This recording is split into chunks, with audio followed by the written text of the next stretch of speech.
What is the true length of the TRIB, the tribulation?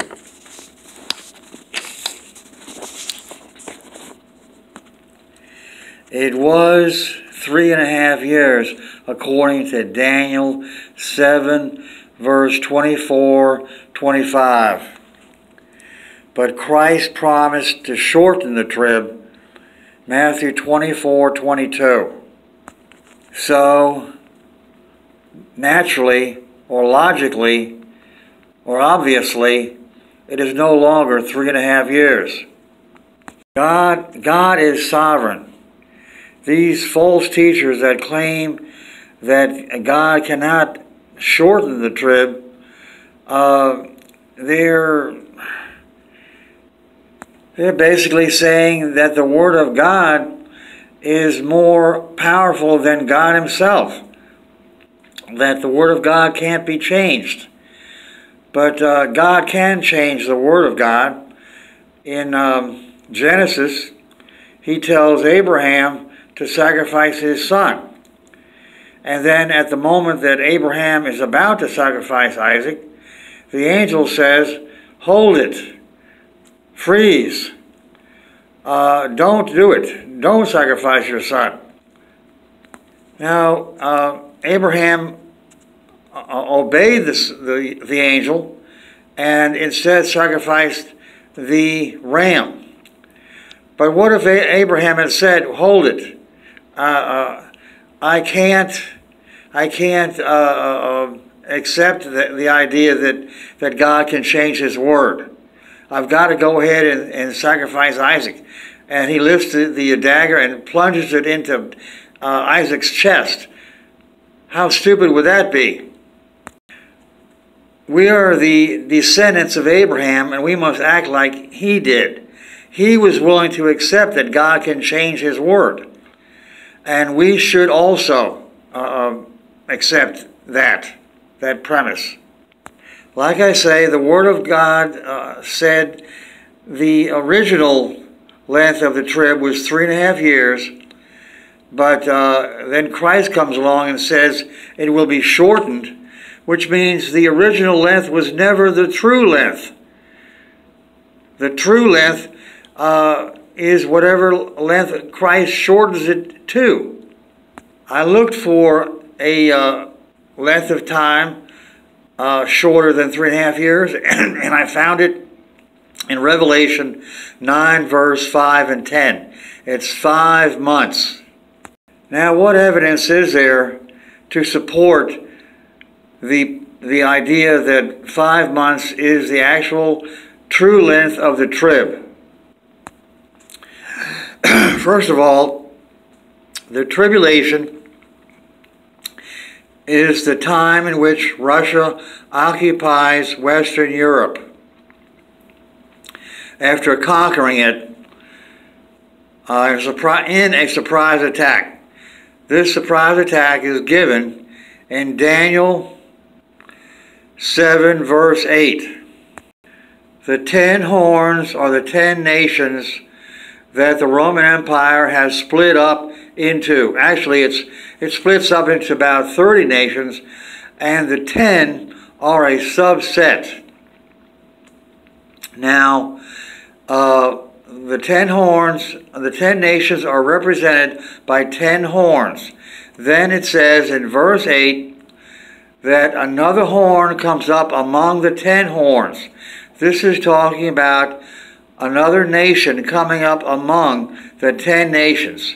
Now, this would mean the military forces of another nation coming up among the 10 nations. In other words, invasion.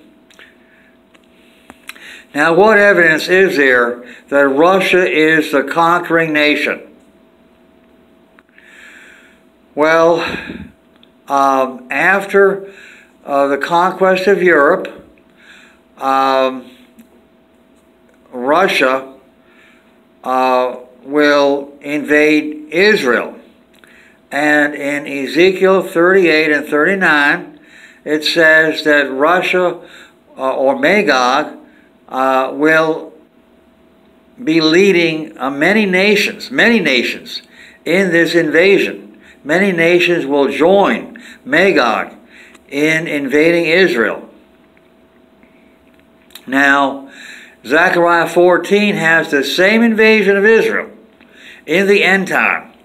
But in here it says all nations will participate. This is Zechariah 14, verse 1 through 4.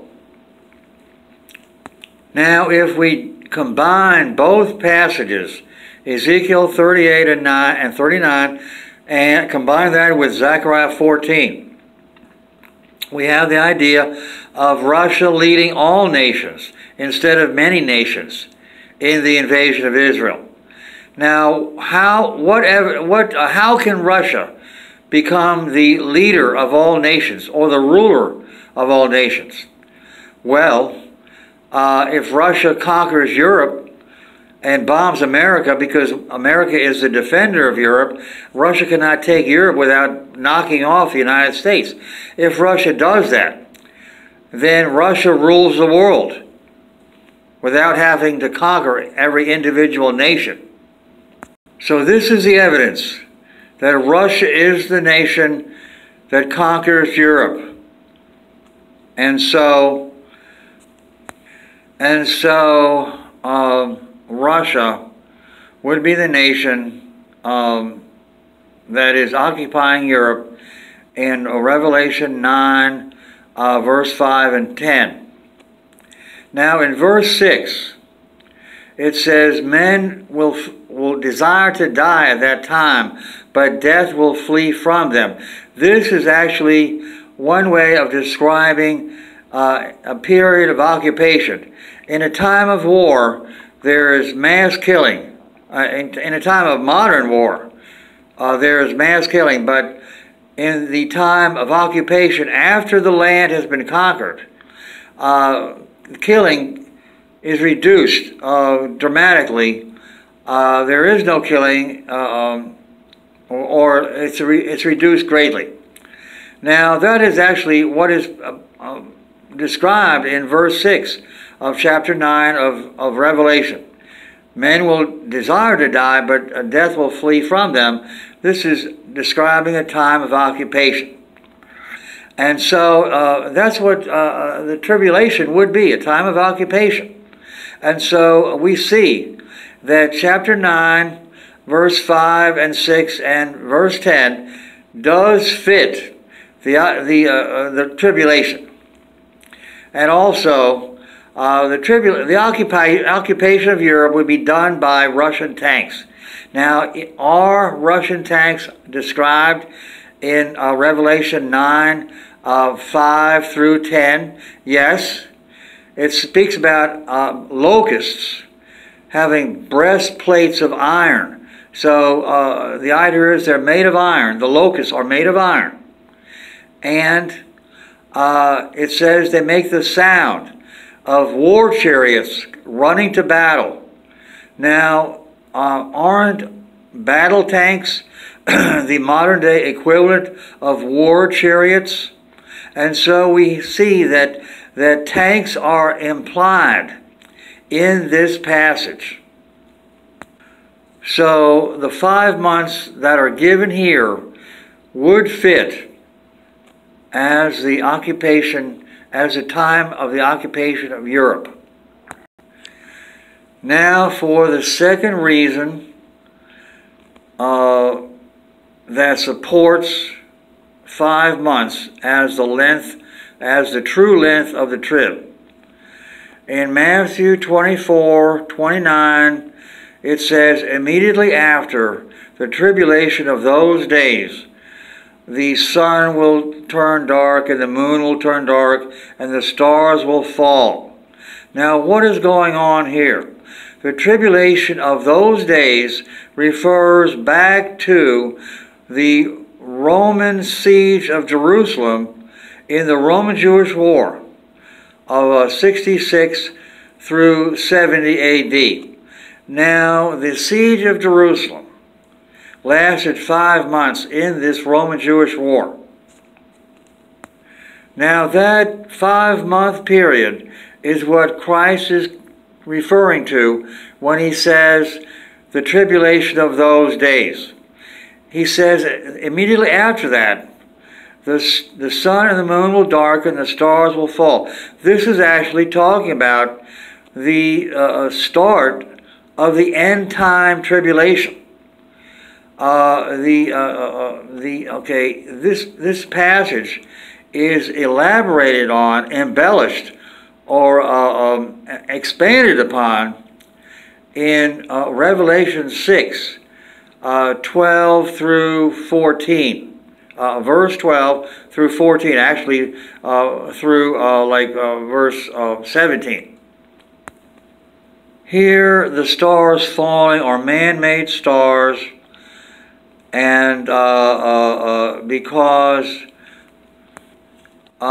this is talking about nuclear war, because in Revelation 6, the version there, one of the items, one of the signs in the sky, it says the sky will depart like a scroll being rolled up. Now this would fit nuclear war. It wouldn't be the sky departs, it would be the mushroom clouds that are covering the sky. They will depart. And as they expand, they roll. They're rolling out. And as they roll out, they're widening, and the clouds become thinner and thinner. And so they depart by fading away. But the rolling action would correspond to the rolling up of the scroll. So that's one thing that would fit nuclear war. And the sun and the moon darkening. In Revelation 6, the sun, instead of darkening, the sun turns black. Now this would be fulfilled not in terms of the sun blackening, but in terms of everything blackening, due to wave inversion, which is in effect produced by nuclear war. Light waves have a crest and a trough. And when one light wave superimposes over another, let's say the trough of one wave superimposes over the crest of another wave. Basically, they cancel each other out. And there is a moment of darkness. I saw a movie, a TV movie, a made-for-TV movie back in the early 80s. And there was a bomb exploding in Charleston, South Carolina, or North Carolina. The idea is they had a moment of darkness. And so that effect in that movie would be reproduced in nuclear war. It's a very momentary thing, but the sun does turn black. Actually, like I say, it's not the sun, it's everything. There's a moment of total darkness. Now, as far as the moon becoming darkened, in Revelation 6 version, it says the moon will turn to blood, become like blood. And it's talking about a reddening of the moon. This effect happens whenever there's an enormous forest fire or something like a volcano putting an enormous amount of soot and smoke into the sky. This filters out the light of the moon, and so the only hue that comes through is a red. And this would happen in nuclear war. So like I say, when Christ says in Matthew 24, verse 29, that there'll be signs in the sky, well, that's the way that Luke 21, it's Luke 21's version. It simply says there'll be signs in the sky. It doesn't go into the sun and the moon darkening and the stars falling. But the signs in the sky, these signs are occurring at nuclear war, and nuclear war is described in Revelation 13:7. It says the beast will make war against the Christians. It calls them the saints, but it means the Christians, the Christian countries. Now, the leading Christian country is America. Even though we're not, officially Christian, we are predominantly Christian. Anybody with a brain can figure that out. So logically, we are the country that the beast, which is talking about the Antichrist, we are the country that the beast would target with nuclear bombs. And so this is the beginning of the beast taking over the world, and that means the tribulation. I'm trying to say that Matthew 24:29 is talking about the end-time tribulation coming immediately after the tribulation of 70 A.D. Now, how can that be true? It's not true. The second trib does not come immediately after the first trib, but Christ is putting them together. Christ is putting them together. Now, why would he do that? Well, the implication is that the second trib bears resemblance to the first trib, like a man looking in the mirror. If you are an observer, you see someone looking in the mirror, you see two versions of one man. You see two images. The two images are face to face. And by Christ putting the two tribs together, he is asking us to look at the two tribs as an observer, looking at a man standing before a mirror. And the idea is the two tribs, there's something about the two tribs that are alike, that are mirror images.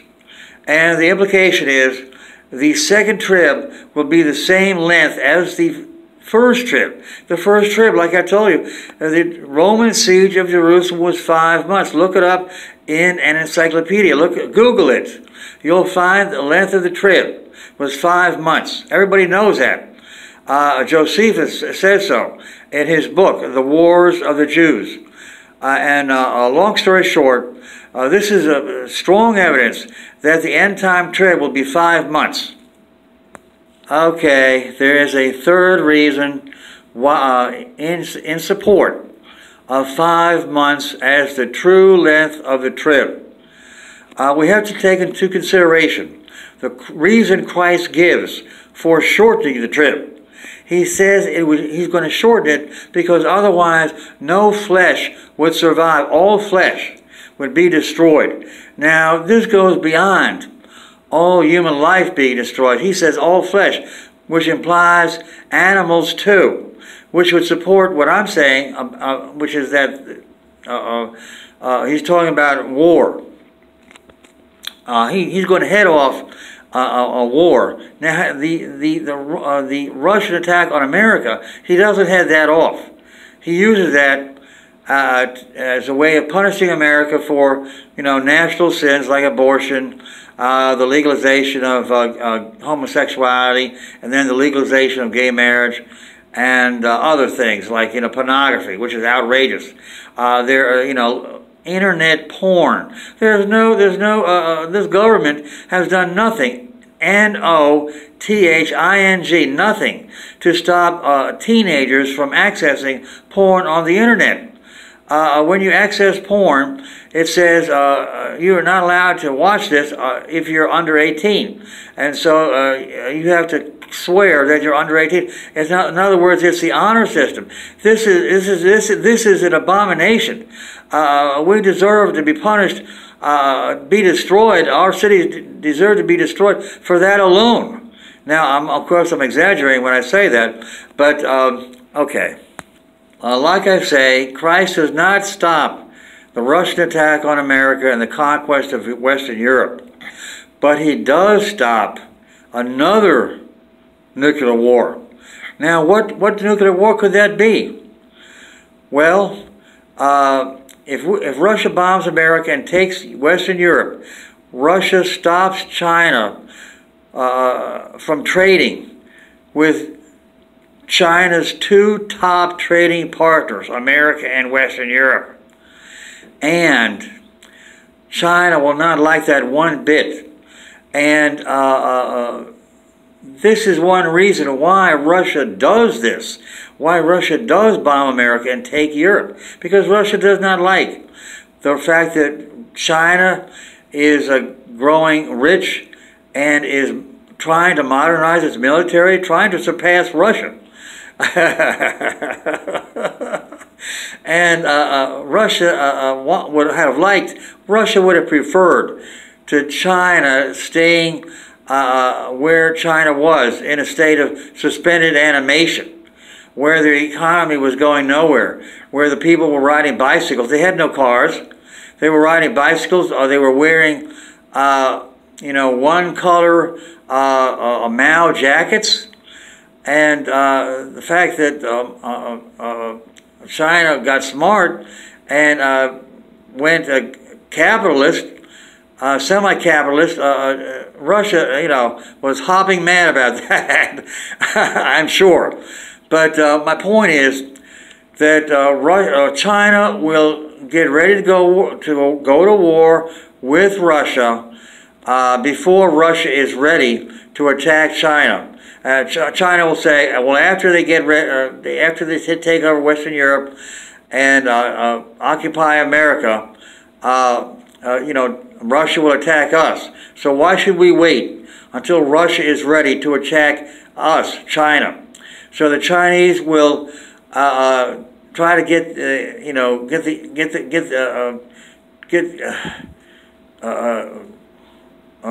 what can I say? Attack Russia before Russia can attack China, before Russia is ready to attack China. So this gives us some idea as to how soon this idea of all flesh being destroyed, how soon it would take place. How quickly could China get ready and actually go to war with Russia?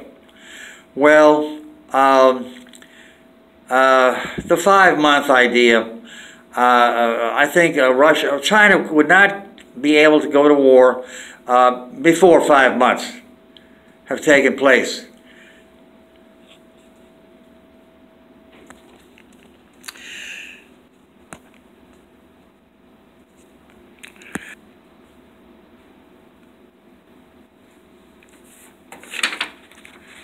All right. Oh my goodness.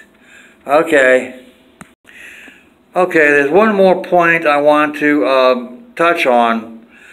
These people that talk about 7 years for the length of the TRIB, they're totally off base. They're wrong, 1,000 times wrong.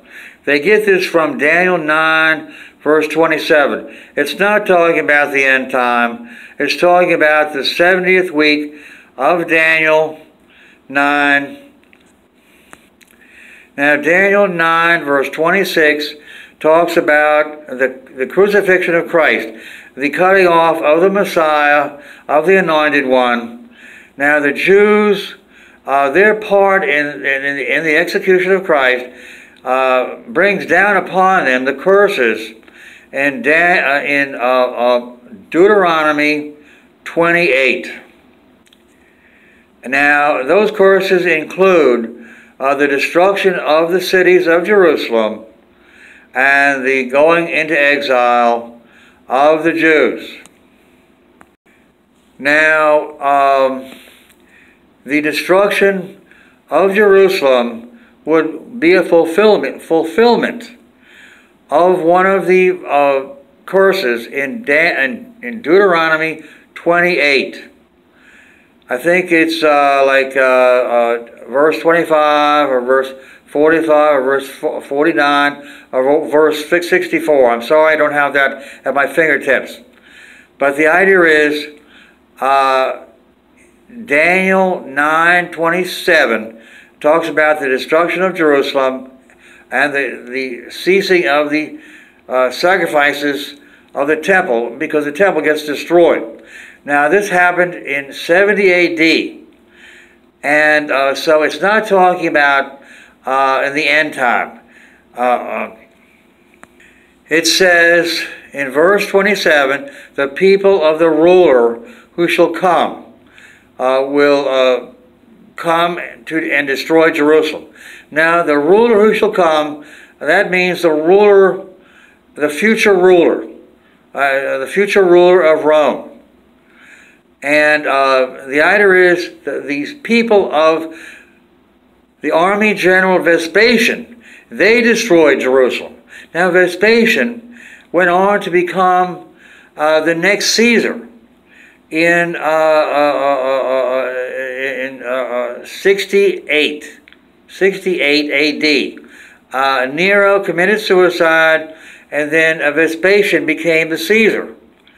And why is this very interesting?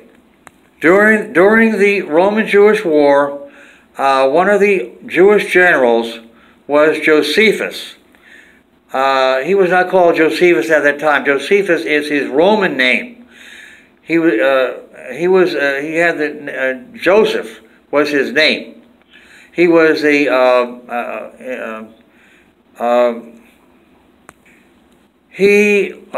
went over to the Roman side.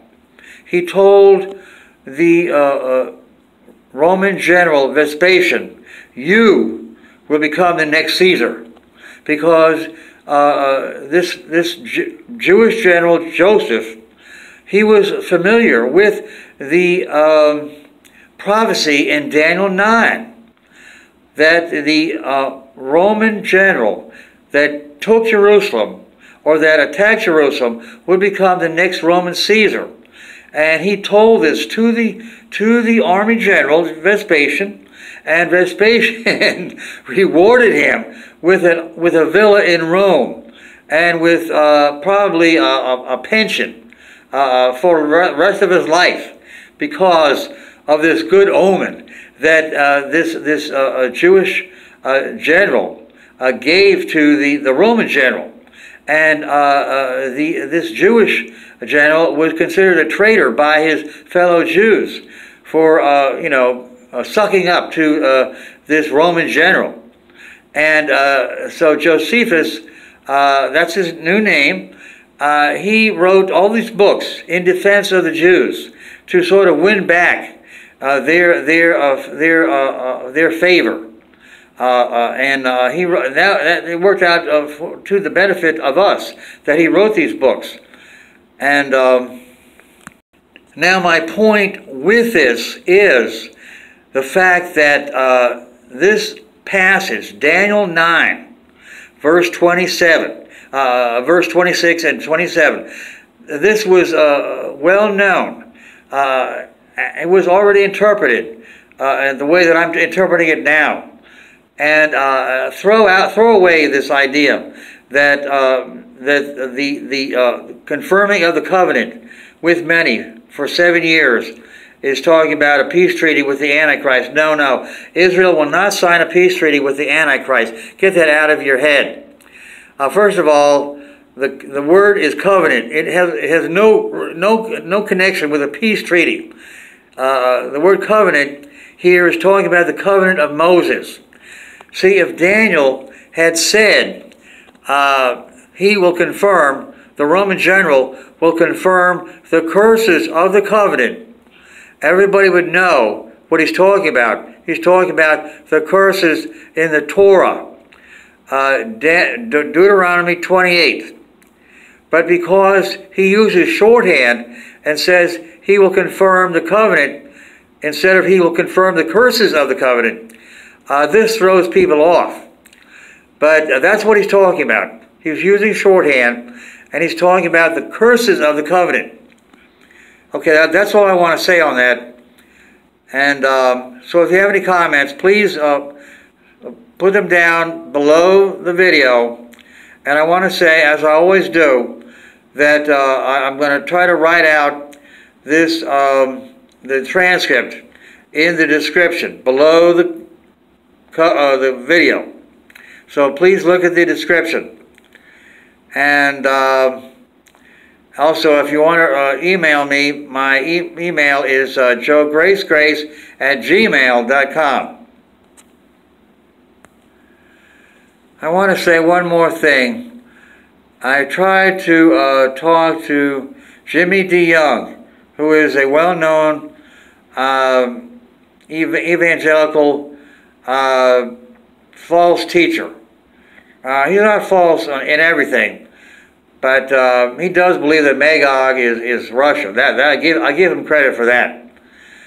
But I called him one time. He was at a conference, a Bible conference, and I didn't make the conference, so I called him on the phone. I tried to share with him this idea that Daniel 9:27 is not talking about the end time. It's not talking about the Antichrist making a covenant, a peace treaty with Israel, and he wouldn't have anything, and he wouldn't listen to me.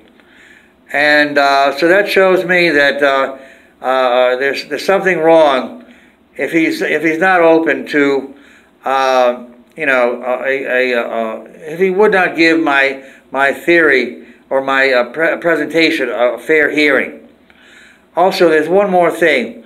Ezekiel 37 says that after the Holocaust, the Nazi Holocaust, the Jews would return to their land, and they would never go astray again. This is strong evidence that they would not be, signing a peace treaty with the Antichrist, which would be a case of where they would be going astray. Ezekiel 37, verse 16 through 22, is talking about the joining of the two sticks. And it says in that passage, or right after that, the Jews would not go astray again. And the two sticks are the northern kingdom and the southern kingdom. They were estranged, they were alienated for 3,000 years. This happened when the son of Solomon refused to agree to lower the taxes that his father Solomon had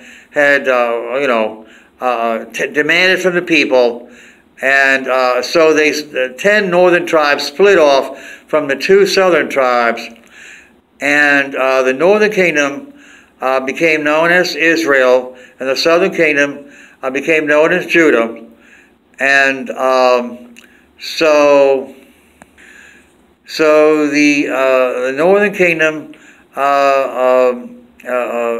became known as the Samaritans after their kingdom had lost its sovereignty. The Assyrians had captured. They took away 20,000 of the northern kingdom, 20,000 people of the northern kingdom, and brought in 20,000 pagans, 20,000 Gentiles.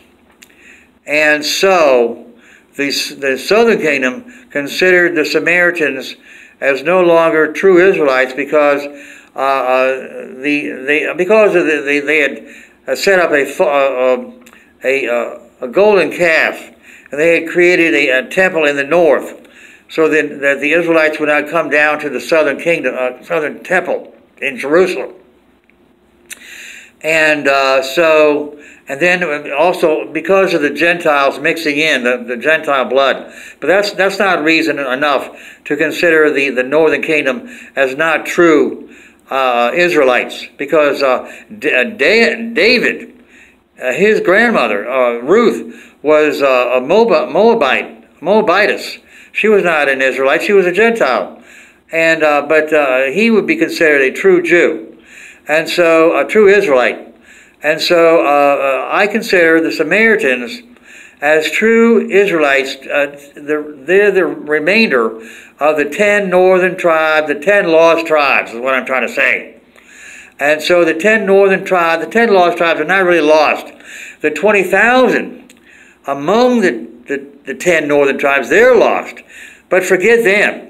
The 10 northern tribes, the Samaritans, when the Jews and the Samaritans made up, when the Jews accepted the Samaritans as true Israelites, as true Israelis in 1949, that was a joining of the two sticks. And that is evidence that the whole chapter 37 of Ezekiel, is set in the 1940s. So the part of Ezekiel 37 before verse 16 would fit the Nazi Holocaust. The dry bones would be those Jews that were incinerated. Their bodies were incinerated in the Holocaust, and the skeleton thin Jews that are described as coming from the dry bones, they would be these survivors of the Holocaust. And they go back, it says they go back to Israel, to their ancient land, which has long remained ruins. And that would fit what the survivors of the Holocaust did. They went back to Israel before Israel was a nation, and they fought. They fought in the War of Independence. I read a reference book that said that 20% of the soldiers on the Jewish side, they were Holocaust survivors. Anyway, take my word for it. The Holocaust, the Nazi Holocaust, is in Ezekiel 37. I really should put a video on about that. I think I have already. I'll have to look at that. I may have not done that. Okay, that's all for now.